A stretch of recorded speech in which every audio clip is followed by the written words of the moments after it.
Medical admission কোচিংয়ের জন্য retina সেরা। আসসালামু আলাইকুম, আমি খাদিজাতুন কোবরা।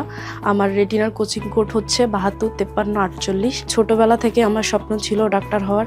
রেটিনার সাথে আমার যাত্রা শুরু হয়েছে এইচএসসি স্টারের এক্সামের মাধ্যমে। রেটিনাকে বেছে নেওয়ার মূল কারণ হচ্ছে যে মেডিকেল প্রিপারেশন নেওয়ার জন্য আমার কাছে রেটিনাকেই সবথেকে বেস্ট মনে হয়েছে, কারণ এখানকার সবগুলো ফিচার্স এবং ভাইয়াদের যে সহযোগিতা আর হচ্ছে ওনাদের প্রকাশনীগুলো অনেক সহায়ক। রেটিনার ক্লাসগুলো আলহামদুলিল্লাহ অনেক ভালো ছিল, কারণ হচ্ছে আমি যখন নিজে আগে পড়তাম তখন সবগুলো ধারাবাহিকভাবে পড়তাম, কিন্তু যখন ক্লাসে ভাইয়ারা পড়াইতো ওনারা হচ্ছে যে স্পেসিফিকভাবে বলে দিত যে কোনটা বেশি ইম্পর্টেন্ট, কোনটা লেস ইম্পর্টেন্ট। তারপর হচ্ছে আমরা যেই বই ফলো করতাম ওই বইয়ের বাহিরে অন্য কোনো বইয়ের যদি ইম্পর্টেন্ট কিছু থাকতো ওনারা ওটা আমাদের বইয়ের সাথে অ্যাড করে দিতেন। রেটিনা সম্পর্কে আমার মতামত হচ্ছে যে মেডিকেল অ্যাডমিশন কোচিংয়ের জন্য রেটিনা সেরা।